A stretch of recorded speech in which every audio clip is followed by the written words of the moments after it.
We have Professor Arvind Mathur. Can you show his CV, please? A great clinician and a physician, and as you can read over this. Um, at least I always consider that his contribution to running Journal of Indian Academy of Geriatrics for nearly 2 decades without any resource from the society is one of the greatest achievement of life and contribution to geriatric in India. Dr. Mathur, please start. Thank you very much, Professor Day. Professor Day initiated many physicians in geriatrics, and I am one of them. And it is my privilege today that I am part of this panel. Professor Day has already set the scene for discussion, and Dr. Anupama and Mr. Pradeep, they also showed the importance of this particular aspect. So I'd like to share my screen, if it is possible. Yes.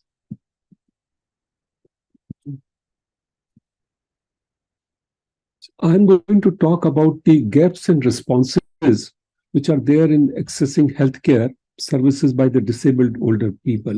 So this particular point, we have already realized that there is a difficulty in accessing the healthcare. So what I'm going to do is that we'll just briefly talk about the issues with the aging, the challenges which the healthcare system faces, the barriers, then try and look at the various responses and gaps, and then see what would be the way forward. Now, as has been mentioned, that aging is associated with the progressive loss of skeletal muscle mass, which Professor Day mentioned that sarcopenia is the very important component of aging, and it leads to loss of the functional capacities. Now, in addition to this, the addition of multimorbidity, the sensory impairment like visual or hearing, the other issues with the mobility and cognitive decline, they add to the disability. And this disability would lead to functional decline. The functionality is being the key point for the healthy aging. So now, the healthcare system, which has to maintain the health and well-being of this particular group, has multiple challenges. They have limited resources, the infrastructure and qualified healthcare workers are rare or are fewer. So the older persons, when they access the healthcare services, they find so many gaps in the system. And this particular issue of access to healthcare is of a global concern. Everywhere people are concerned that how to make our healthcare system accessible for the older people. And when we take access, this means that this is being defined as the timely use of personal health services to achieve the best health outcome. So it is important that there is to be timely use, which is there. Now, this would depend upon so many factors: the individual himself, their family, the social and physical environment, and the healthcare system. So these issues, the issue of healthcare access would also be impacted by all these factors, which may have a physical barriers, may have social barriers, or may have institutional barriers. Now, why should we be worried about the healthcare access? Because this difficulty in accessing healthcare services, it results in unmet healthcare needs, delayed care, and poor management of chronic illnesses, which is going to lead to a poor health of the older people, and also is going to have financial implications for them. So we'd like to look at the healthcare access, which has been looked by under so many frameworks, and I think we'll just look at the Thomas's framework, which considers that for healthcare system to be fit between the client's need and the healthcare system. And this access has 5 domains: the availability, accessibility, accommodation, affordability, and acceptability. Now, when the enablers and barriers were studied for the older people, it was found that the accessibility and acceptability were the two main important barriers or enablers for this particular problem. In addition to this, the other issues which were found were of finances, transport, etc., which has been mentioned recently in the video which we saw. So, barriers of the healthcare system, we can group them in 3 categories: the social barriers, physical barriers, and health affordability constraints. So, in social barriers, of course, gender is important. Women tend to have a lesser access to the healthcare system. The social inequities because of the socioeconomic status, religion, caste, stigmas, that also adds to this problem. The physical barriers because of the reduced mobility, the declining social engagement, and the limited reach are the important issues. And the another important thing is of affordability, which is due to limited income, employment, assets, limitation of financial protection. We do not have insurance for this particular age group, and health expenditure, which has to be borne out of the pocket, and the cost of the treatment. So all these factors are important, which would have impact on the access of the healthcare system. So we'll just try and look at certain barriers and try and see what are the common gaps which we observe in them, and what have been the responses, or what could be done for that. So when you list out the important things, we just try to do that we have physical accessibility, communication challenge, transportation barriers, information. So we'll try to look at each one of them one by one. Now, physical accessibility is one important thing. When we mention it, that physical barrier is an important barrier. And what is happening that many healthcare facilities are not accessible for wheelchair-bound patients, and there are challenges for the mobility impaired individuals to access those healthcare facilities. The responses have been there in our country, where we have tried under the Disability Act to make every place accessible for the disabled by providing ramps, elevators, or other facilities, but still there much more needs to be done for this particular aspect. Then transportation, which was mentioned in our video also, when we saw visually impaired people being transported to for their treatment. So accessible transportation is an important problem with disabled older people, and there has to be some intervention done at the community level with the providing the transportation by collaborating with the transportation services or so. Then another important thing is that the information may not be available for the disabled people in the healthcare system. So we will need to have accessible formats which are displayed over there, and use technology to disseminate the information about the healthcare facilities which are available. Then the one important thing which we face is ageism. The attitude of the healthcare persons, or even the misconceptions among the healthcare providers, is also there. They tend to distinguish people based on the age, and there is a need to make them aware and address the issue of ageism in the healthcare system. Financial barrier, we have already mentioned that financial resources are not there, and there is a need to have some explore programs for providing financial assistance, providing subsidies or insurance options for this particular age group. And we need to advocate for policies that address the financial burden on this for this group.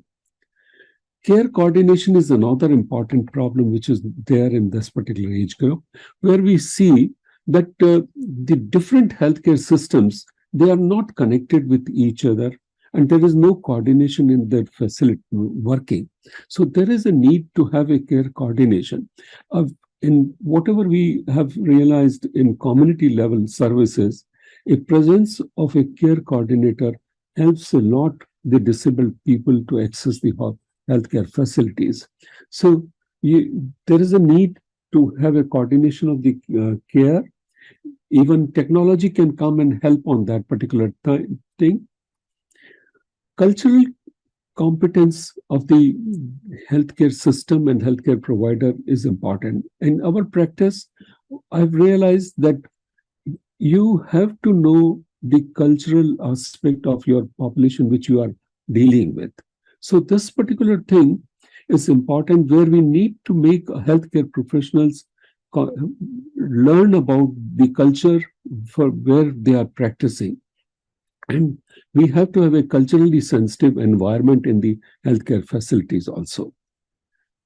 Of course, nothing moves without a bureaucratic and administrative system. So creating awareness in them also is important, both at the administrative level of the healthcare system and at the level of the policymakers also. So to make these facilities accessible for the old people. And awareness about the healthcare system itself and the facilities amongst the older people has to be created. One important thing which is there is of communication challenge.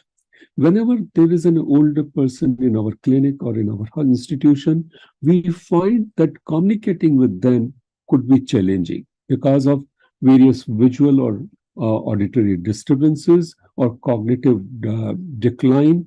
So in that particular case, we have to train our healthcare professionals to deal with these individuals and also try and provide the devices or the assistance for their sensory impairment. So we saw that there are so many gaps which are there for which certain responses are feasible. But for doing that particular thing, we need to associate all the stakeholders. It is not only the government itself which would be responsible for this. We need to have the social participation, the public-private partnership has to be there, the civil societies have to play their role. So this is one important area where we all can work together. And this particular part we have seen with the interventions which HelpAge has been doing it over all these years. And so we need to have community-based services, because there is a need to decentralize and deinstitutionalize these services, and they have to go to the community. And the community-based rehabilitation models or community-based healthcare services are very important, which will bring the services to their home. And this particular thing will depend upon the community-based organizations, volunteers, or other partners at the community level. So community-based health service is one important thing which will help us to address the problem of healthcare access for the older people. The other thing to bring healthcare services to this particular segment is vulnerable segment is by mobile medical units, which have been very important component of and rather important contribution of HelpAge to this, wherein this particular way we reach out to the older people in inaccessible areas by providing them with free medication, diagnostic test at their doorstep, and even home visits are also being done under this particular program. So this particular intervention is very important to address the healthcare access for the older people. COVID also brought this particular technology to the limelight. We have got digital technology and telehealth available with us, and which can be used for providing the healthcare for in those who are not able to access the healthcare system itself. So these two technologies are going to help us a lot for creating healthcare access for this particular age group. So, dear colleagues, we need to address the important area of the healthcare access, which will need a collaborative effort by the healthcare providers, by policymakers, and by the other civil societies or organization and the community itself. And in India, we have got certain interventions which have been there on the part of the government by like Ayushman Bharat Yojana or but there are still certain significant gaps in that particular case. So we need to work together and bring out the services for the older people. Thank you. Thank you very much. Thank you, Dr. Mathur. The audience can appreciate why Dr. Mathur is considered as one of the best medical teachers in our times. Um, I always learn something or the other, some new point or the other. You always focus and try to emphasize on. Dr. Mathur, some of your Uh, I think the participation of civil societies is very important for all these activities. HelpAge is taking lead in that, and the all community organizations they should get together and have a networking so that some way of connecting with the older people in community could be achieved properly. That is one important thing because developing facilities in institution is important. The other thing is about the take up of assistive devices by our older people. Probably we underestimate their digital literacy because what I have found that many of the older people are very keen to learn and adapt the digital tools and try and use them also. So I think probably uh, this particular part of using technology for older people is possible in our setup and with a very good network of internet available all throughout the country. That is a big asset for our country that if a cheap and easily available network, internet network is there, which makes things easy for executing these programs. Thank you. I agree with Dr. Mathur on this issue. On a lighter vein, I had a patient last week who was 84-year-old, and the daughter had a complaint that the father doesn't sleep because throughout night he is watching YouTube and sending WhatsApp messages. So, this generalization is probably not correct that older people are not digitally literate or interested. This is one area where they are the kind of unseen majorities who are never seen. Arvind Mathur, any last comment?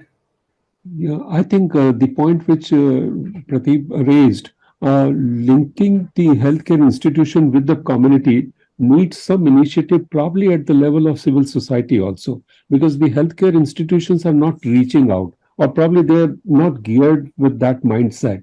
So there is some way has to be created by which we link community with the institution, and that part can be initiated on the part of civil societies and probably when we will extend our hand, the institutions would also come forward. That's what I feel.